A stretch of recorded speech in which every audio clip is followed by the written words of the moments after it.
قال الله عز وجل في قرآنه الكريم والملائكة يسبحون بحمد ربهم ويستغفرون لمن في الأرض ألا إن الله هو الغفور الرحيم رب اشرح لي صدري ويسر لي أمري واحلل عقدة من لساني يفقهوا قولي.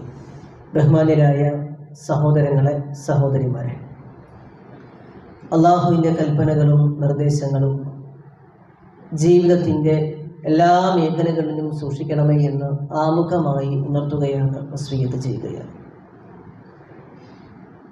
അല്ലാഹു സുബ്ഹാനഹു വ തആല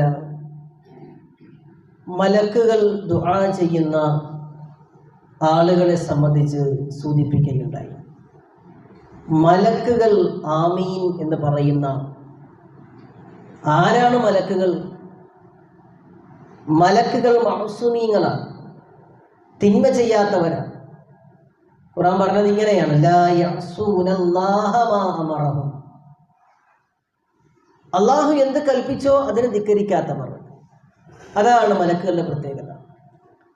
അങ്ങനെയുള്ള മലക്കുകൾ ആമീൻ പറയുന്ന നമുക്ക് വേണ്ടി ദുആ ഇരക്കുന്ന ചില സവിശേഷമായ സാഹചര്യത്തെ സംബന്ധിച്ച് റസൂലുള്ളാഹി സ്വല്ലല്ലാഹു അലൈഹി വസല്ലം പഠിപ്പിക്കുന്നുണ്ട്.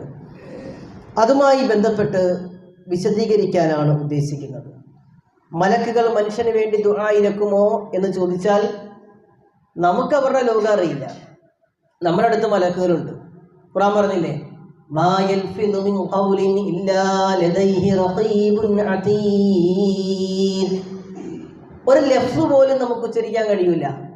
ഇല്ലാ ലദൈഹി റഖീബുൻ അതീദ്. റഖീബും അതീദും അതൊക്കെ രേഖപ്പെടുത്താതെ എന്നാണ്. ആ മലക്കുണ്ട്, മലക്കുൽ മൗത്തുണ്ട്, മീകായിലുണ്ട്, ഇസ്രാഫീലുണ്ട്. അതേപോലെ തന്നെ പറയപ്പെട്ടതും പറയപ്പെടാത്തതുമായ മലക്കുകളുണ്ട്, മുൻകറുണ്ട്, നക്കീറുണ്ട്.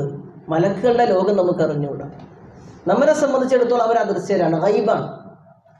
അതുകൊണ്ട് അവരോട് തേടിയാൽ അദൃശ്യരായ മനുഷ്യരോട് തേടുന്ന വിദ്യയാണ് ശുർക്കാണ്. ഗൈബാണ്, മലക്കും ജിന്നൊക്കെ ഗൈബാണ്. എങ്ങനെ കണ്ടുപിടിക്കാൻ പറ്റും? ആ ഗൈബിയായ ലോകത്തുള്ള മലക്കുകൾ മനുഷ്യന് വേണ്ടി ആമീൻ പറയുമെന്ന് റസൂലുള്ളാഹി സ്വല്ലല്ലാഹു അലൈഹി വസല്ലം പറയുന്നുണ്ട്. ഇപ്പോൾ ഖുർആൻ തന്നെ രേഖപ്പെടുത്തുന്നത് വൽ മലായികത്തു യുസബ്ബിഹൂന ബിഹംദി റബ്ബിഹിം. മലായികത്തുകൾ അല്ലാഹുവിൻ്റെ ഹംദ് കൊണ്ട്, യുസബ്ബിഹൂന ബിഹംദി റബ്ബിഹിം, അല്ലാഹുവിൻ്റെ ഹംദ് കൊണ്ട് അവർ തസ്ബീഹ് നടത്തുന്നു. വയസ്തഗ്ഫിറൂന ലിമൻ ഫിൽ അർള്, ഈ ഭൂമിയിലുള്ളവർക്ക് വേണ്ടി മലക്കുകൾ ഇസ്തിഗ്ഫാർ നടത്തുന്നു. അപ്പോൾ മലക്കുകൾ ഇസ്തിഗ്ഫാർ നടത്തുന്നവർ ആരൊക്കെയാണ് എന്ന് ചോദിച്ചാൽ അതിൽ ഒന്നാമത്തെ വിഭാഗം, ഇതൊക്കെ നമുക്ക് എത്തിപ്പെടാൻ കഴിയുന്ന, നമുക്കൊക്കെ നേടിയെടുക്കാൻ കഴിയുന്ന പ്രതിഫലമാണ്. ഒന്നാമത്തെ വിഭാഗം പള്ളിയിൽ നിസ്കരിക്കുമ്പോൾ ഒന്നാമത്തെ സ്വഫിൽ നമസ്കരിക്കുന്നവർക്ക് മലക്കുകൾ ഇസ്തിഗ്ഫാർ ചെയ്യും. അപ്പോൾ നമ്മൾ പള്ളി വന്നു കഴിഞ്ഞാൽ എവിടെ ഇരിക്കണം? ഒന്നാമത്തെ സ്വഫിലിരിക്കണം. ചാരി അവിടെ ഇവിടേക്ക്. ഇപ്പം നടുവിന് മേലാത്ത ആളുകളൊക്കെ ചാരി ഇരുന്നു, പ്രശ്നമൊന്നുമില്ല. കസേര ഇരിക്കേണ്ട അവസ്ഥയാണെങ്കിൽ അങ്ങനെ ഇരുന്നു.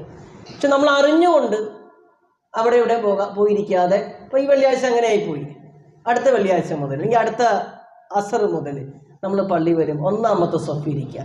റസൂലുള്ളാഹി സ്വല്ലല്ലാഹു അലൈഹി വസല്ലം പറഞ്ഞു, ഇന്നല്ലാഹ വ മലായികതഹു യുസല്ലൂന അലാ സ്വഫിൽ അവ്വൽ.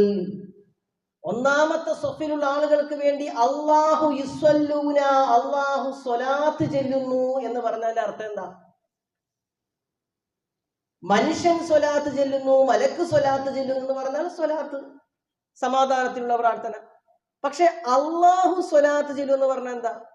റഹ്മത്തും മിൻ അല്ലാഹി തആല, പടച്ചവനിൽ നിന്നുള്ള റഹ്മത്തുണ്ടാകും.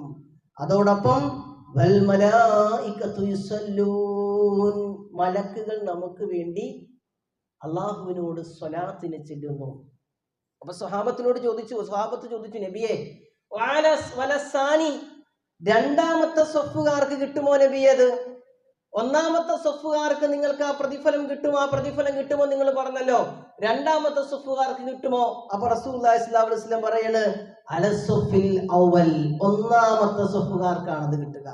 വീണ്ടും സഹാബത്തൊരു ആകാംക്ഷ പിന്നെ ചോദിച്ചു, രണ്ടാമത്തെ സ്വഫുകാർക്ക് കിട്ടുമോ? അപ്പോഴും പ്രവാചകൻ പറഞ്ഞു, ഇന്നല്ലാഹ വ മലായികതഹു യുസല്ലൂന അലാ സഫിൽ അവ്വൽ, ഒന്നാമത്തെ സഫുകാർക്കാണ് അത് കിട്ടുക. 3 പ്രാവശ്യം ആവർത്തിച്ച ശേഷം റസൂലുള്ളാഹി സ്വല്ലല്ലാഹു അലൈഹി വസല്ലം പറഞ്ഞു, വഅലസാനി, രണ്ടാമത്തെ സഫുകാർക്കും അത് കിട്ടും. അപ്പൊ ഒന്നാമത്തെ സഫിൽ നിസ്കരിക്കുന്നവർക്കും, ഒന്നാമത്തെ സഫിൽ നിസ്കരിക്കാൻ ആഗ്രഹത്തോടു കൂടി വന്നു, തിരക്ക് കാരണം രണ്ടാമത്തെ സഫിലായി പോയവർക്കും മലക്കുകളുടെ പ്രാർത്ഥന കിട്ടും. അല്ലാഹു ഈ ഭാഗത്ത് നമ്മെ അനുഗ്രഹിക്കട്ടെ. അപ്പൊ സഫ് നിസ്സാരമായി കാണരുത്. അതിനിടയ്ക്കൊരു കാര്യം പറയാം. ഈ സഫ് നമ്മൾ നിൽക്കുമ്പോൾ ചില ആളുകൾ ഇങ്ങനെയാണ് കാല് വെക്കുക. സഹോദരിമാരും കാണുന്നുണ്ടല്ലോ, ഇങ്ങനെയാണ് കാല് വെക്കുക. ഇങ്ങനെ കാല് വെച്ചാണോ നമസ്കരിക്കേണ്ടത്? നമ്മുടെ കാലിന്റെ ഈ അറ്റം ഏതിന്റെ നേരെ വരണം? ഖിബ്ലയുടെ നേരെ വരണം. അപ്പൊ സഫി നിൽക്കുമ്പോൾ ഇങ്ങനെ നിൽക്കരുത്, നേരെ മറിച്ച് കാല് നേരെയാക്കി ഖിബ്ലയുടെ നേരെ വരുന്ന രൂപത്തിലാണ് സഫ് നിൽക്കേണ്ടത്. അതേപോലെ തന്നെ പരസ്പരം ചേർന്ന് നിൽക്കണം. അതിനൊന്നും മടി കാണിക്കണ്ട. പരസ്പരം ചേർന്ന് കാല് സഫിന്റെ നേരെയാക്കി നിൽക്കാൻ സഹോദരിമാരും സുഹൃത്തുക്കളൊക്കെ ശ്രദ്ധിക്കുക. അതേപോലെ സുഹൃത്തുക്കളെ, രണ്ടാമതായി അള്ളാഹുവിന്റെ റസൂൽ സ്വല്ലല്ലാഹു അലൈഹി വസല്ലം പഠിപ്പിക്കുകയാണ്, സാധുക്കളെ സഹായിക്കുന്നവർക്ക് മലക്കുകളുടെ പ്രാർത്ഥന ഉണ്ടാവും. അപ്പൊ മിസ്കീന്മാരായ ആളുകൾ, പാവപ്പെട്ടവർ, അവരുടെ കഷ്ടതകൾ നമ്മൾ കണ്ടറിഞ്ഞ് നമ്മൾ സഹായിച്ചാൽ 2 ഗുണമാണ് അതിലുള്ളത്. നമ്മുടെ ജീവിതത്തിൽ നമ്മൾ 100 കൊടുത്താൽ പടച്ചവൻ അതിന് ഇരട്ടി തരും. അത് ഈ സ്വതക്കയുടെ പ്രത്യേകത. ആത്മാർത്ഥമായി നമ്മൾ 500 അടുത്ത് കൊടുക്കുമ്പോൾ 1000 കൊടുക്കും. മനസ്സിൽ ചെറിയ സങ്കടം ഉണ്ടെങ്കിൽ നമ്മൾ നിരാശപ്പെടേണ്ട. ആ 1000 പടച്ചവന്റെ അടുത്ത് തന്നെ ഇരട്ടിയാണ്. ഇരട്ടി നമ്മൾ തരും. ചില ആളുകൾ കടം മേടിച്ചിട്ട് തിരിച്ച് 2000 3000 ഒക്കെ മേടിക്കും. പിന്നെ വിളിച്ചാലും ഫോൺ എടുക്കില്ല. നമ്മൾ പൊരുത്തപ്പെട്ട് കൊടുത്തേക്കാം. ആ 3000-നും 2000-നൊക്കെ പടച്ചവൻ ഇരട്ടി നമുക്ക് വരും. കാര്യം എന്ന് വെച്ചാൽ പാവപ്പെട്ട ആളുകളുടെ വിഷയത്തിൽ അല്ലാഹുവിന്റെ റസൂല് പറഞ്ഞു, മാമിൻ യൗമിൻ യുസ്ബിഹുൽ ഇബാദു ഫീഹി ഇല്ലാ മലകാനി യൻസിലാനി. രാവിലെ സുബഹിയിൽ തന്നെ 2 മലക്കുകൾ ഒരു അടിമയുടെ സമീപത്ത് ഇറങ്ങി വരും. ഫയഖൂലു അഹ്ദുഹുമാ, അതിൽ ഒരു മലക്ക് ദുആ ചെയ്യും, അല്ലാഹുമ്മ അഅതി മുൻഫികൻ ഖലഫാ, പടച്ചവനെ അവൻ ചിലവഴിച്ചതിന് ഇരട്ടിയായി നീ കൊടുക്കണേ. വയഖൂലുൽ ആഖർ, രണ്ടാമത്തെ മലക്ക് വിളിച്ചു പറയും, അല്ലാഹുമ്മ അഅതി മുംസികൻ തലഫാ, അവൻ പിടിച്ചു വെച്ചതിന്, പാവങ്ങളെ സഹായിക്കാത്തതിന് അവന്റെ സമ്പത്ത് നീ കുറവ് വരുത്തണേ, നാശനഷ്ടങ്ങൾ വരുത്തണേ എന്ന് മലക്ക് ദുആ ചെയ്യും. അപ്പൊ പാവപ്പെട്ട മനുഷ്യന്മാര് കൈനീട്ടിയാൽ നമ്മൾ അവരെ സഹായിക്കണം. അപ്പൊ മലക്ക് നമുക്ക് വേണ്ടി ദുആ ചെയ്യും. ഇനി മൂന്നാമത്തെ എന്താ? രോഗികളെ സന്ദർശിക്കലാണ്. ഇപ്പൊ രോഗികളെ സന്ദർശിക്കാന്ന് പറയുമ്പോ നമ്മൾ സാധാരണ പോയിട്ട് രോഗിയുടെ അടുത്ത് പോയി കണ്ടുപോരില്ലേ. ചില ആളുകൾ മരിക്കുമ്പോഴേ നമ്മൾ അറിയുള്ളൂ. ഇപ്പോ ഈ ഫേസ്ബുക്കും വാട്സാപ്പും ഒക്കെ വന്ന പിന്നെ അയൽപക്ക ബന്ധമൊന്നുമില്ല. ഈ വടുതലെന്ന് ആലപ്പുഴക്കാരായിട്ടായിരിക്കും ബന്ധം. ഈ വടുതലെന്ന് അമേരിക്കയുള്ളവരായിട്ട്, അവിടെ മരിച്ചാൽ അറിയും, അയൽപക്കത്ത് മരിച്ചാൽ അറിയില്ല. അയൽപക്കത്ത് രോഗിയാണെങ്കിൽ അറിയില്ല, നാട്ടുകാരെ അറിയില്ല. നമുക്ക് കുറെ 5000 കൂട്ടുകാരുണ്ടാവും, പക്ഷെ ചുറ്റുവട്ടുള്ള ആളിനെ അറിയില്ല. അള്ളാഹുവിന്റെ റസൂല് പറഞ്ഞു, ഒരു രോഗിയായാൽ മൻ മൻ ആദാ മരീദൻ എന്നാണ്. മൻ ആദാ മരീദ, രോഗിയെ സന്ദർശിക്കണം. ജാതി മതമൊന്നുമില്ല. അയൽവാസിയാവട്ടെ, ബന്ധുക്കളാവട്ടെ, കൂട്ടുകാരാവട്ടെ, രോഗിയെ സന്ദർശിക്കുക. പ്രത്യേകിച്ച് വിശ്വാസികൾ തമ്മിലുള്ള കടമയാണ്. ഇതാ മരിദ ഫഅദുഹു, മരിച്ച രോഗിയായാൽ അവനെ സന്ദർശിക്കണം. നാദാ മുനാദിൻ മിനസ് സമാ, രോഗിയെ സന്ദർശിക്കുമ്പോ ആകാശത്തിൽ നിന്ന് മലക്കുകൾ പറയും, തിബ്ത വത്വാബ മംശാക്, തിബ്ത വത്വാബ മംശാക വതബ്ബഅത മിനൽ ജന്നതി മൻസിലാ. ആകാശത്തെ വിളിച്ചു പറയും, നിനക്ക് മംഗളങ്ങൾ, നിനക്ക് നല്ലത് വരട്ടെ. സ്വർഗത്തിൽ നീ ഒരു വീട് ഉറപ്പിച്ചു. ആരാ പറയുന്നത്? ആകാശ ലോകത്തിൽ നിന്ന് മലക്കുകൾ. അപ്പൊ രോഗിയെ നമ്മൾ സന്ദർശിക്കണം. അപ്പൊ മലക്കളുടെ ദുആ നമുക്ക് കിട്ടും. മറ്റൊന്ന്, മറ്റുള്ളവർക്ക് വേണ്ടി ദുആ എടുക്കണം. ഇപ്പൊ നമ്മുടെ സുഹൃത്തിന് ജോലിയില്ല, സാമ്പത്തിക പ്രയാസമാണ്, കുടുംബ പ്രശ്നമാണ്, നമ്മൾ അദ്ദേഹത്തിന് വേണ്ടി ദുആ എടുക്കണം. കല്യാണം കഴിക്കാത്ത മക്കളുള്ള മാതാപിതാക്കൾ ഉണ്ടാവും, അവർക്ക് വേണ്ടി പടച്ചവനെ അവരുടെ മക്കളുടെ കല്യാണം നടത്തി കൊടുക്കണേ. അങ്ങനെയൊക്കെ ദുആ ചെയ്താൽ നമ്മുടെ ജീവിതത്തിലും അതിൻ്റെതായ ദുആയുടെ എഫക്റ്റ് ഉണ്ടാവുന്നതാണ്. മനസ്സിലായി? ഞാൻ ഒരാൾക്ക് വേണ്ടി ദുആ ചെയ്യുമ്പോൾ മലക്കുകൾ പറയും വലക ബിമിസ്ലിൻ. ഒരു രോഗി പടച്ചോനെ അദ്ദേഹത്തിന്റെ അസുഖം മാറ്റി കൊടുക്കണേ. അപ്പോ മലക്കുകൾ പറഞ്ഞ എന്താ? വലക ബിമിസ്ലിൻ, നിനക്കും അതുപോലെ കിട്ടട്ടെ. അപ്പൊ നിന്റെ ആ രോഗം അല്ലാഹ് മാറ്റട്ടെ എന്നാണ്. മറ്റുള്ളവർക്ക് വേണ്ടി അവരുടെ അസാന്നിധ്യത്തില് രോഗം മാറാൻ, അവരുടെ പ്രയാസങ്ങളൊക്കെ മാറിക്കൊടുക്കാൻ, അവരുടെ ആഗ്രഹങ്ങളൊക്കെ ഹലാലായ ആഗ്രഹങ്ങളൊക്കെ സഫലീകരിച്ചു കൊടുക്കാൻ ഒരു സഹോദരന് വേണ്ടി അവന്റെ അസാന്നിധ്യത്തിൽ ദുആ ഇരുന്നാൽ നമുക്കും അത് കിട്ടും. മലക്കൾ നമുക്ക് വേണ്ടി പ്രാർത്ഥിക്കും. റസൂൽ പറഞ്ഞു, മൻ ദഅ ലി അഖീഹി ബിളുഹ്രിൽ ഗൈബ്, മൻ ദഅ ലി അഖീഹി ബിളുഹ്രിൽ ഗൈബ്. അദൃശ്യനായ, അദൃശ്യൻ എന്ന് പറഞ്ഞാൽ തന്റെ അടുത്തില്ലാത്ത, ആബ്സെന്റ് ആയ, തന്റെ അടുത്തില്ലാത്ത സുഹൃത്തിന് വേണ്ടി ഒരാൾ ദുആ ഇരുന്നാൽ ഖാലൽ മലക്കുൽ മുവക്കലു ബിഹി, അവനെ കൊണ്ട് ഏൽപ്പിച്ച മലക്ക് ദുആ ഇരക്കും ആമീൻ, ആമീൻ എന്ന് പറയും മലക്ക്. വലക ബിമിസ്ലി, നിനക്കും അതുപോലെ ഉണ്ടാകട്ടെ എന്ന് മലക്ക് ദുആ ഇരക്കും. അപ്പൊ സഹോദരങ്ങൾക്ക് വേണ്ടി, കൂട്ടുകാർക്ക് വേണ്ടി, നമ്മുടെ അയൽവാസികൾക്ക് വേണ്ടി പ്രയാസം ഉണ്ടാവുമ്പോൾ, അസുഖം ഉണ്ടാവുമ്പോൾ, മറ്റു നഷ്ടങ്ങൾ ഉണ്ടാവുമ്പോൾ ദുആ ഇരുന്നാൽ നമുക്കും മലക്കുകളാണ് ആമീൻ പറയാതെ. ഇനി അതേപോലെ സഹോദരങ്ങളെ, മറ്റൊന്ന് അല്ലാഹുവിന്റെ റസൂല് പറഞ്ഞു, ഉളൂ ചെയ്ത് കിടന്നുറങ്ങിയാൽ, ഉളൂ നമ്മൾ ഏറ്റവും കൂടുതൽ മടി കാണിക്കുന്ന ഒരു സമയമാണ്. അതിന് ഖുതുബയിലെ ഹദീസ് തന്നെ ഇവിടെ പറഞ്ഞിട്ടുണ്ട്.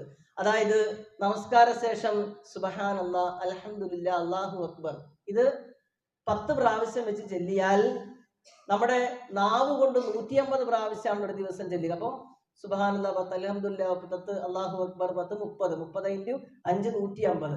അത് മീസാനിൽ 1500 ഇരട്ടിയായി മാറും എന്നൊരു ഹദീസ് ഞാൻ പറഞ്ഞപ്പോ അവിടെ റസൂലുള്ളാഹി സ്വല്ലല്ലാഹു അലൈഹി വസല്ലം പറഞ്ഞൊരു കാര്യമുണ്ട്. രാത്രി കിടന്നുറങ്ങാൻ പോകുന്ന സമയത്ത് സുബ്ഹാനല്ലാഹ്, അൽഹംദുലില്ലാഹ്, അല്ലാഹു അക്ബർ, സുബ്ഹാനല്ലാഹ് 33, അൽഹംദുലില്ലാഹ് 33, അല്ലാഹു അക്ബർ 34 പ്രാവശ്യം ചൊല്ലി ഒരാൾ കിടന്നുറങ്ങിയാൽ അയാൾക്ക് വലിയ പ്രതിഫലമുണ്ട്. സ്വർഗത്തിന്റെ ഒരു ഹാരിസിനെ, ഒരു വേലക്കാരനെ കിട്ടുമെന്ന് പോലും ചില ഹദീസുകൾ കാണാമെന്ന് പറഞ്ഞ ഹദീസില് റസൂല് പറയാണ്, ചില ഭൂരിപക്ഷ ആളുകളൊന്നും ചെയ്യൂല. എന്താ കാര്യം? അത് ചെല്ലണമെന്ന് പറഞ്ഞ് കിടന്നുറങ്ങും, പക്ഷേ പെട്ടെന്ന് ഉറങ്ങിപ്പോകും. സത്യമല്ലേ? സുബ്ഹാനല്ലാഹ് ചെല്ലണം, ഖുൽ ഹുവല്ലാഹു അഹദ് ചെല്ലണം, നമ്മൾ എന്ത് ചെയ്യും? ഉറങ്ങിപ്പോകും. റസൂല് പറഞ്ഞാൽ ഉറങ്ങിപ്പോകും. അപ്പൊ ഉറക്കം വരുന്നതിന് മുമ്പ് നമ്മൾ ഇത് ചെല്ലിയാൽ പ്രിയപ്പെട്ട സുഹൃത്തുക്കളെ വലിയ പ്രതിഫലമാണ് നമുക്ക് കിട്ടുക. പക്ഷേ ആ ഉറക്കച്ചടവ് ആ സമയത്ത് വരും. നിങ്ങൾ നോക്കിയ ഖുർആൻ കയ്യിലെടുത്താൽ ഉറക്കം വരും, തസ്ബീഹ് ചെല്ലാതിരുന്നാൽ ഉറക്കം വരും, നിസ്കരിക്കാൻ നിന്നാലോ ചില ആളുകൾക്ക് സുബഹി നിസ്കാരത്തിൽ സലാം വിട്ടുമ്പോൾ അറിയാൻ പറ്റുള്ളൂ. എന്ത്? ഉറക്കച്ചടവാണ്. അല്ലാത്തപ്പോൾ ഉറങ്ങുമോ? ഇല്ല. അപ്പൊ ഈ ഉറക്കം ശൈത്താൻ ഉണ്ടാക്കുന്നു. റസൂൽ പറഞ്ഞു, മൻ ബാത ത്വാഹിറൻ ബാത ഫീ ശിആരിഹി മലകും ഫലം യസ്തൈഖൽ. ഒരാൾ ത്വാഹിറായതവാ വലിയ ശുദ്ധിക്കാരനായി കിടന്നുറങ്ങുമ്പോൾ പോലും അല്ലാഹുവിന്റെ റസൂല് പഠിപ്പിക്കുകയാണ്, ഭാര്യ ഭർത്താക്കന്മാർ തമ്മിൽ ബന്ധപ്പെട്ട് കിടന്നുറങ്ങുമ്പോഴും റസൂല് പറഞ്ഞു, നിങ്ങൾ കുളിക്കാൻ പറ്റുമെങ്കിൽ അങ്ങനെ, കുളിക്കാൻ പറ്റിയില്ലെങ്കിൽ നിങ്ങൾ ശാരീരിക ബന്ധത്തിൽ ഏർപ്പെട്ട ശേഷം ഒളുവെടുത്ത് നിന്റെ ഗുഹ്യസ്ഥാനം കഴുകിയിട്ട് ഒളുവെടുത്തിട്ടാണെങ്കിലും നീ കിടക്കണം. അത് മര്യാദയാണ്, അദബാണ്. ത്വാഹിറായി കിടന്നുറങ്ങിയാൽ അല്ലാഹുമ്മ ഗ്ഫിർ ലി ഇബാദി ലി അബ്ദിക ഫുലാൻ, അല്ലാഹുമ്മ ഗ്ഫിർ ലി അബ്ദിക ഫുലാൻ, പടച്ചവനെ ഇവനെ പുറത്തു കൊടുക്കണേ, ഫഇന്നഹു ബാത ത്വാഹിറാ, അവൻ ത്വാഹിറായിട്ടാണ് കിടന്നുറങ്ങിയത്. അപ്പൊ ഉറങ്ങുമ്പോൾ ഒന്നുമെടുത്ത് കിടന്നുറങ്ങണം. ഭാര്യയും ഭർത്താവും തമ്മിൽ ബന്ധപ്പെട്ടാൽ കുളി നിർബന്ധമായി. അപ്പോ രാത്രി കുളിക്കാൻ പ്രയാസമാണെങ്കിൽ സുബഹിക്കും കുളിച്ചാൽ മതി. പക്ഷെ കിടക്കുന്നതിന് മുമ്പ് എന്ത് ചെയ്യണം? ഒന്നുമെടുത്തിട്ട് കിടന്നുറങ്ങണം. മലക്കൾ നമുക്ക് വേണ്ടി ദുആ ചെയ്യും. രാത്രി കിടക്കുമ്പോൾ ഒന്നുമെടുത്ത് കിടന്നുറങ്ങിയാൽ മലക്കൾ നമുക്ക് വേണ്ടി ദുആ ചെയ്യും. പിന്നെ പ്രവാചകൻ പറഞ്ഞു, മാമിൻ മുസ്ലിമിൻ യുസല്ലി അലയ്യ, പ്രവാചകന്റെ മേൽ സ്വലാത്ത് ചൊല്ലിയാൽ ഇല്ലാ സ്വല്ലത്ത് അലൈഹിൽ മലായികതു മാ സ്വല്ല അലയ്യ, എന്റെ മേൽ സ്വലാത്ത് ചൊല്ലിയത് കൊണ്ട് മലക്കുകൾ ആ സ്വലാത്ത് ചെല്ലുന്നവർക്ക് വേണ്ടി സ്വലാത്ത് ചെയ്യും. അള്ളാഹുവിനോട് ദുആ ഇരക്കും. അപ്പോ പ്രവാചകന്റെ മേൽ സ്വലാത്ത് ചൊല്ലി, അതേപോലെ തന്നെ വുളു ചെയ്യുമ്പോൾ കിടന്നുറങ്ങുന്നതിന് മുമ്പ് വുളുവെടുത്ത് കിടന്നുറങ്ങി, മറ്റുള്ള സഹോദരങ്ങൾക്ക് വേണ്ടി തൗബ ചെയ്ത് ദുആ ഇരുന്ന്, മറ്റുള്ളവർക്ക് വേണ്ടി ദുആ ഇരുന്ന്, രോഗിയെ സന്ദർശിക്കുന്നവർക്ക്, സാധുക്കളെ സഹായിക്കുന്നവർക്ക്, അതേപോലെ തന്നെ ഒന്നാമത്തെ സ്വഫിൽ ഇരിക്കുന്നവർക്ക്, ഇവർക്കൊക്കെ അത് മലക്കുകളുടെ പ്രാർത്ഥന കിട്ടും എന്ന് മുഹമ്മദ് മുസ്തഫ സല്ലല്ലാഹു അലൈഹി വസല്ലം. ഇത് ഞാൻ ഇങ്ങനെ എളുപ്പത്തിൽ പറഞ്ഞു തന്നത്, രാത്രി കിടന്നുറങ്ങുമ്പോൾ ഒന്നു കൊടുക്കാൻ നമുക്ക് വല്ല പ്രയാസമുണ്ടോ? ബെഡ്റൂമിൽ നിന്ന് ഒരു കാലെടുത്ത് വെച്ചാൽ ടോയ്ലറ്റിൽ നിന്ന് ഒന്നും എടുക്കാൻ പറ്റുമോ? ടോയ്ലറ്റിൽ നിന്ന് ഒന്നും എടുക്കുന്നതുകൊണ്ട് പ്രശ്നമൊന്നുമില്ല, നെജസില്ലാതിരുന്നാൽ മതി. ഇപ്പം നമ്മുടെ ടോയ്ലറ്റിൽ കുളിക്കാനും സൗകര്യമുണ്ട്, മലമൂത്ര വിസർജനത്തിന് സൗകര്യമുണ്ട്. അപ്പോൾ മലമൂത്ര വിസർജനത്തിന് മാത്രം സൗകര്യമുള്ള സ്ഥലങ്ങളാണെങ്കിൽ ചെറിയ ടോയ്ലറ്റ് മാത്രമേ ഉള്ളൂ, കുളിക്കാൻ സൗകര്യമില്ല, അവിടെ നിന്ന് ഒന്നും എടുക്കാതിരിക്കലാണ് ഹൈർ. പക്ഷെ കുളിക്കാനും സൗകര്യമുണ്ട്, ടോയ്ലറ്റും ഉണ്ട്, നജസ്സൊന്നുമില്ല. ബെഡ്റൂമിനേക്കാൾ പല ടോയ്ലറ്റും വൃത്തിയാണ്. അപ്പം അവിടുന്ന് ഒന്നും എടുക്കുക. ഇനി ദുആ ചെല്ലാൻ വസ്വാസം ഉണ്ടോ? ടോയ്ലറ്റിന്റെ പുറത്തിറങ്ങിയിട്ട് ദുആ ചെല്ലിയാൽ മതി. അപ്പൊ ഇന്ന് മുതൽ ഈ ഖുതുബയുടെ ഒരു നസീഹത്തായി നമ്മുടെ ജീവിതത്തിൽ ഞാനും നിങ്ങളൊക്കെ ജീവിതത്തിൽ പ്രാർത്ഥന എന്ത്? കിടന്നുറങ്ങുമ്പോൾ ഒന്നും എടുത്ത് കിടന്നുറങ്ങും. രണ്ടാമത്തെ എന്താ? പള്ളി വരുമ്പോൾ മൂലക്ക് മാറിയിരിക്കില്ല, നിങ്ങൾ ഒന്നാമത്തെ സൊഫിൽ ഇരിക്കുക. ഒന്നാമത്തെ സൊഫ് എന്ന് പറയുമ്പോൾ രണ്ടാമത്തെ സൊഫിൽ നമ്മൾ അറിയാതെ മലക്കൾ ദുആ ചെയ്യണം നമുക്ക് വേണ്ടിയിട്ട്. അള്ളാഹു ആ ഗണത്തിൽ നമ്മെ ഉൾപ്പെടുത്തി അനുഗ്രഹിക്കട്ടെ.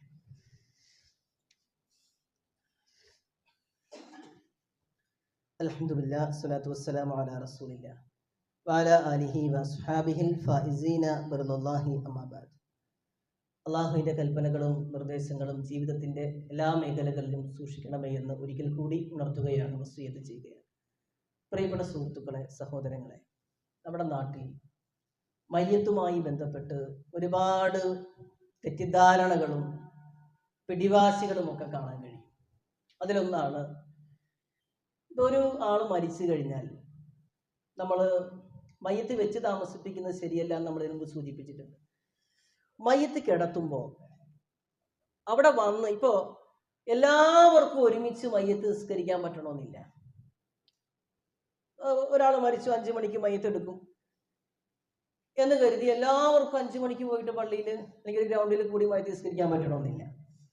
അപ്പം അങ്ങനെ വരുമ്പോൾ നമ്മളത് മുൻകൂട്ടി കണ്ട് മയ്യത്ത് വേഗം കുളിപ്പിച്ച് ആ കിബിലക്ക് കണക്കാക്കി മയ്യത്ത് നിസ്കാരത്തിനനുസരിച്ച് ആ മയ്യത്ത് കിടത്തിയാൽ വരുന്നവർക്കൊക്കെ ഒറ്റക്കും ജമാഅത്തായിട്ടൊക്കെ മയ്യത്ത് നിസ്കരിച്ചു പോകാം. അതൊരു തെറ്റായി കാണുന്ന ആളുകളുണ്ട്. റസൂലുള്ളാഹി സ്വല്ലല്ലാഹു അലൈഹി വസല്ലമയുടെ മയ്യത്ത് വന്ന സ്വഹാബിമാർ നിസ്കരിച്ചു പോയി. അങ്ങനെയാണ്, പ്രവാചകന്റെ മയ്യത്ത് അവിടെ ഉണ്ട്, അവർ നിസ്കരിച്ചു പോയി. സ്വഹാബ വനിതകളും വന്ന് നിസ്കരിച്ചു പോയി. അപ്പൊ ആ ഒരു ശൈലി നമ്മൾ സ്വീകരിക്കണം. ഇപ്പൊ ചില മയ്യത്ത് നിസ്കരിക്കാൻ ആ കബറടക്കുന്ന സമയത്ത് പോകാൻ പറ്റില്ല. അപ്പൊ മയ്യത്ത് നിസ്കരിക്കുന്ന ആഗ്രഹിച്ച് ഒന്നുക്കെടുത്ത് ചെല്ലുമ്പോൾ നമുക്ക് മയ്യത്ത് നിസ്കരിക്കാം, അതിന്റെ ആ സാഹചര്യം അവിടെ ഉണ്ടാവില്ല. അപ്പോൾ ഇനി നമ്മൾ അങ്ങനെ ഒരാൾ മരണപ്പെട്ടു പോയാൽ ആ രൂപത്തിലൊക്കെ ഒന്ന് പഠിച്ച് മറ്റുള്ളവർക്ക് പറഞ്ഞു കൊടുത്തൊന്ന് ശീലിപ്പിക്കേണ്ടത് ആവശ്യം. രണ്ടാമത്തത്, ഏതെങ്കിലും ഒരു സഹോദരി മയ്യത്ത് നിസ്കരിക്കാൻ വേണ്ടി വന്നാൽ ചില ആളുകൾ പറയും പെണ്ണുങ്ങൾ മയ്യത്ത് നിസ്കരിക്കണ്ട. ഇത് എവിടുന്നാ കിട്ടിയത്? സഹോദരിമാരെ പ്രത്യേകിച്ച് ഈ ഹദീസ് കേൾക്കണം. പെണ്ണുങ്ങൾ മയ്യത്ത് നിസ്കരിക്കണ്ട, പെണ്ണുങ്ങൾക്ക് മയ്യത്ത് നിസ്കാരം ഹറാമാണ് എന്ന് പോലും പറയുന്ന ആളുകളുണ്ട്. ഇമാം മുസ്ലിം റഹ്മത്തുള്ളാഹി അലൈഹി ധരിക്കുന്ന ഒരു ഹദീസ് ഞാൻ നിങ്ങളെ കേൾപ്പിക്കാം. ഈ ഹദീസിലുള്ളത് സഅദ് ബിൻ അബീ വഖാസ് റളിയല്ലാഹു അൻഹു മരണപ്പെട്ടു. സഅദ് ബിൻ അബീ വഖാസ് റളിയല്ലാഹു അൻഹു മരണപ്പെട്ടപ്പോ അർസല അസ്വാജുൻ നബി സ്വല്ലല്ലാഹു അലൈഹി വസല്ലം, പ്രവാചകന്റെ ഭാര്യമാർ ദൂതനെ അയച്ചു. എന്തിനാ ദൂതനെ അയച്ചത്? പള്ളിയിലേക്ക് ജനാസ കൊണ്ടുവരാൻ. മയ്യിത്ത് പള്ളിയിൽ കൊണ്ടുവരൽ ഹറാമല്ല, മയ്യിത്ത് പള്ളിയിൽ കൊണ്ടുവരൽ കറാഹത്തല്ല. പരിശുദ്ധമായ മദീന പള്ളിയിൽ സഅദ് ബിൻ അബീ വഖാസ് എന്ന സ്വർഗം കൊണ്ട് സന്തോഷവാർത്ത അറിയിക്കപ്പെട്ട സ്വഹാബിയുടെ മയ്യിത്ത് കൊണ്ടുവരാൻ പ്രവാചക പത്നിമാർ ആളെ അയച്ചു. എന്നിട്ടോ പള്ളിയിൽ മയ്യത്ത് കൊണ്ടുവന്നു. എവിടെ കൊണ്ടുവന്നു? പ്രവാചകന്റെ പള്ളിയിൽ കൊണ്ടുവന്നു. ഒരു വഖത്ത് നിസ്കാരത്തിന് 1000 വഖത്ത് നിസ്കാരമുള്ള പ്രതിഫലമുള്ള പ്രവാചകന്റെ പള്ളിയിൽ മയ്യത്ത് കൊണ്ടുവന്നു. ആർക്ക് നിസ്കരിക്കാനാ? ഖതീബിന് നിസ്കരിക്കാനാണോ? മുഅദ്ദിന് നിസ്കരിക്കാനാണോ? പ്രവാചകന്റെ ഭാര്യമാർ, സ്ത്രീകൾക്ക് നിസ്കരിക്കാനാണ്. അപ്പൊ അടുത്ത ചർച്ച വന്നു. ജനങ്ങള് വിമർശിച്ചു, പള്ളി മയ്യത്ത് കൊണ്ടുവരികയോ, പള്ളിയിലെ മയ്യത്ത് കൊണ്ടുവരികയോ എന്ന് പറഞ്ഞ് സ്വഹാബ വനിതകളെ, പ്രവാചകന്റെ ഭാര്യമാരെ ആക്ഷേപിച്ചു. അപ്പൊ ഇസ്ലാമിക ലോകത്തൊരു പണ്ഡിതയുണ്ട്. ആ പണ്ഡിതയുടെ പേരെന്താണ്? ആയിഷ റളിയല്ലാഹു അൻഹ. ഫബലഗഹുന്ന, അവര് സ്വഹാബമാർ വിമർശിക്കുന്നത് പ്രവാചകന്റെ ഭാര്യമാർ അറിഞ്ഞു. ഫബലഗ ദാലിക ആയിഷ, ആയിഷ റളിയല്ലാഹു അൻഹ ഈ കാര്യം അറിഞ്ഞപ്പോ മാ അസ്റഅ നാസ ഇലാ അൻ യഈബു മാ ലാ ഇൽമ ലഹും ബിഹി, അറിവില്ലാത്ത വിഷയത്തിൽ എത്ര പെട്ടെന്നാണ് ജനങ്ങൾ ആക്ഷേപം ഉന്നയിക്കുന്നത്. പള്ളിയിലേക്ക് മയ്യിത്ത് കൊണ്ടുവന്ന് സ്വഹാബ വനിതകൾ നമസ്കരിച്ചതിനെ, പ്രത്യേകിച്ച് പള്ളിയിൽ മയ്യിത്ത് കൊണ്ടുവന്നതിനെ വിമർശിച്ചപ്പോ ആയിഷ ബി മറുപടി കൊടുക്കുകയാണ്, വമാ സ്വല്ല റസൂലുള്ളാഹി സ്വല്ലല്ലാഹു അലൈഹി വസല്ലം അലാ സുഹൈൽ ഇബ്നു ബൈളാ ഇല്ലാ ഫീ ജൗഫിൽ മസ്ജിദ്. സുഹൈൽ ഇബ്നു ബൈളാ റളിയല്ലാഹു അൻഹുവിന്റെ മയ്യിത്ത് പ്രവാചകൻ പള്ളിയിൽ വെച്ച് നിസ്കരിച്ചത് ഈ ആക്ഷേപിച്ച ആളുകൾക്ക് അറിഞ്ഞുകൂടെ? അപ്പൊ സ്വഹാബ വനിതകൾക്ക് നിസ്കരിച്ചിട്ടുണ്ടെങ്കിൽ നമ്മുടെ പെണ്ണുങ്ങൾക്ക് നിസ്കരിക്കാം. ഇനി അടുത്തത്, അന്യ സ്ത്രീയുടെ മയ്യത്ത് കാണാൻ പറ്റുമോ? അന്യ പുരുഷന്റെ മയ്യത്ത് കാണാൻ പറ്റുമോ? മയ്യത്തിൽ നമ്മളിപ്പോ വാപ്പയുടെ മയ്യത്ത് മകൻ ചുംബിക്കുന്നു, അതിൻ്റെ അരികിൽ നിന്ന് ആ വേർപാടിന്റെ കരച്ചിൽ കരയിൽ സ്വാഭാവികമാണ്. മഹാനായ അബൂബക്കർ സിദ്ദീഖ് റളിയല്ലാഹു അൻഹു പ്രവാചകന്റെ മരണമറിഞ്ഞ് വഫാത്തറിഞ്ഞ് പ്രവാചകന്റെ മുഖത്ത് വിരിച്ചിരുന്ന തുണി മാറ്റി 2 കണ്ണുകൾക്കിടയിലായി നെറ്റിത്തടത്തിൽ ചുംബിച്ചു എന്ന് ഹദീസിലുണ്ട്, ചരിത്രത്തിലുണ്ട്. ആ ബന്ധുക്കൾ ചുംബിക്കുന്നു. ഭാര്യയുടെ മയ്യത്ത് ഭർത്താവ്, ഭർത്താവിന്റെ മയ്യത്ത് ഭാര്യ, മക്കളുടെ മയ്യത്ത് മാതാപിതാക്കൾ, ഇതൊക്കെ ചുംബിക്കാറുണ്ട്. അല്ലാഹു സുബ്ഹാനഹു വ തആല പെട്ടെന്നുള്ള മരണങ്ങൾ നമ്മളെ കാത്തുരക്ഷിക്കട്ടെ. പക്ഷെ അന്യപുരുഷന്മാർക്ക് മയ്യത്ത് കാണാൻ പറ്റുമോ? അന്യ സ്ത്രീകൾക്ക് അന്യപുരുഷന്റെ മയ്യത്ത് കാണാൻ പറ്റുമോ? ഒരു കാര്യം നമ്മൾ മനസ്സിലാക്കണം, മയ്യത്ത് കാണുക എന്നുള്ളത് ഇസ്ലാമിൽ പ്രത്യേകമായ ഒരു കാര്യമായി രേഖപ്പെടുത്തിയിട്ടില്ല. മയ്യത്ത് കണ്ടാൽ ഇത്ര പ്രതിഫലം. ചില ആളുകൾ ഈ കട്ടം വെക്കും പോലെ മയ്യത്ത് കണ്ടു പോവും. നിസ്കാരവും ഇല്ല, ദുആയും ഇല്ല, കബറടക്കാനും കൂടില്ല, പേരിനൊരു മയ്യത്ത് കാണല്. അതൊന്നും ഒരു കാര്യമില്ല ഇതിന്. മറിച്ച് മയ്യത്തിന് വേണ്ടി നിസ്കരിക്കലും മയ്യത്തിന്റെ മറമാടൽ ചടങ്ങിൽ, കബറടക്കൽ ചടങ്ങിൽ പങ്കെടുക്കലുമാണ് നമ്മൾ ചെയ്യേണ്ടത്. അവർക്കാണ് 2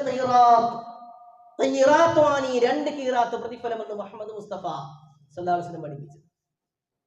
ഇനി നമ്മുടെ അയൽവക്കത്ത് താമസിക്കുന്ന ഒരാള്, അന്യപുരുഷൻ, ഒരു അന്യ സ്ത്രീ മരിച്ചു, നമുക്കൊന്ന് കാണണം. കാണുന്നത് ഹറാമാണോ? ജീവിത കാലഘട്ടത്തിൽ ഒരു അന്യ സ്ത്രീയെ അന്യപുരുഷൻ നോക്കുന്നതും അന്യപുരുഷനെ അന്യ സ്ത്രീ നോക്കുന്നതും എന്തൊക്കെ നിയമങ്ങൾ ബാധകമാണോ അത് തന്നെയാണ് മരിക്കുമ്പോൾ. അതായത് നല്ല നിലയിൽ, സഭ്യമായ നിലയിൽ വസ്ത്രം ധരിച്ച് ഔറത്ത് മറച്ച ഒരു സ്ത്രീയാണെങ്കിൽ ഒരു നോട്ടം അവളെ നോക്കിയാൽ അത് ഹറാം എന്ന് പറയാൻ പറ്റില്ല. എന്നാൽ മോശപ്പെട്ട രീതിയിലുള്ള നോട്ടം അതൊട്ടും പാടില്ല, അത് തെറ്റാണ്. സാധാരണ ഒരു നോക്കുന്ന പോലെ ഒരു മയ്യത്ത് കണ്ടു പോവുക, അത് തെറ്റെന്ന് പറയാൻ പറ്റില്ല. ഇനി കാണൽ എന്തല്ല, അനിവാര്യമായൊരു ഘടകമല്ല. ഇതാണ് ഈ വിഷയത്തിൽ പണ്ഡിതന്മാർ വിശദീകരിക്കുന്നത്. ഞാൻ സൂചിപ്പിക്കാൻ കാര്യം, പലപ്പോഴും പല സ്ഥലങ്ങളിലും ഇതൊക്കെ ഒരു വിവാദമായി മാറാറുണ്ട്. പിന്നെ മയ്യത്തിന്റെ ഇമാമത്ത് നിൽക്കുന്ന വിഷയം, സ്വഹാബത്തിന്റെ ചര്യ എന്ന് പറഞ്ഞാൽ മയ്യത്തിന്റെ ഏറ്റവും അടുത്ത രക്തബന്ധു ആരാണോ അയാളെയാണ് അവർ ഇമാമ് നിർത്തിയത്. പ്രവാചകന്റെ കാലത്ത് റസൂൽ തന്നെ ഇമാമ് നിന്നു. കാരണം റസൂലിനേക്കാൾ ശ്രേഷ്ഠതയുള്ള ഒരാൾ അവിടെ ഇല്ല. സ്വഹാബത്തിന്റെ കാലം വന്നപ്പോഴോ മയ്യത്തുമായി ഏറ്റവും കൂടുതൽ അടുത്ത ആളെ ഇമാമ് നിർത്തി. ചില ഫിഖിന്റെ ചർച്ചയിൽ കാണാം, മയ്യത്തിന് ഇമാമ് നിൽക്കേണ്ട അവകാശികളിൽ ഒരാളാണ് ആര്? ആ നാട്ടിലെ സുൽത്താൻ, ഭരണാധികാരി, അല്ലെങ്കിൽ ഭരണാധികാരിയുടെ നായിബ്. നായിബ് എന്ന് പറഞ്ഞാൽ നിശ്ചയിക്കുന്ന ആള്. അപ്പൊ ഉസ്താദുമാരെന്ത് ചെയ്യണം? മയ്യത്തിന്റെ ഏറ്റവും വലിയ അടുത്ത അവകാശികൾക്ക് വേണ്ടി മാറിക്കൊടുക്കണം. ഇനി മാറിക്കൊടുത്തില്ല എന്ന് വെച്ച് നമ്മൾ തലയുണ്ടാക്കാൻ പോകണ്ട, നമ്മൾ നിസ്കരിക്കുക. പക്ഷെ മാറിക്കൊടുക്കലാണ് അതിൻ്റെ ഒരു സ്വഹാബത്തിന്റെ ചര്യ അനുസരിച്ചുള്ള മര്യാദ. ഈ കാര്യങ്ങളൊക്കെ മനസ്സിലാക്കുക. അള്ളാഹു നമ്മെ അനുഗ്രഹിക്കട്ടെ. പ്രിയപ്പെട്ട സുഹൃത്തുക്കളെ, നമ്മുടെ പള്ളിക്ക് വേണ്ടിയുള്ള കളക്ഷൻ ഉണ്ട്. കുറച്ച് ഇടയ്ക്കൊക്കെയാണ് ഇപ്പോൾ ഞാൻ പറയാറുള്ളത്. എല്ലാവരും ഒന്ന് ആത്മാർത്ഥമായിട്ട്, സഹോദരങ്ങളും സഹോദരിമാരും ആത്മാർത്ഥമായി സഹകരിക്കണമെന്ന് സൂചിപ്പിക്കുകയാണ്. അള്ളാഹു സുബ്ഹാനഹു വ തആല നമ്മുടെ ജീവിതത്തിൽ വന്നുപോയ തെറ്റുകുറ്റങ്ങളെല്ലാം പുറത്തു നൽകി നമ്മെവരെയും അനുഗ്രഹിക്കട്ടെ.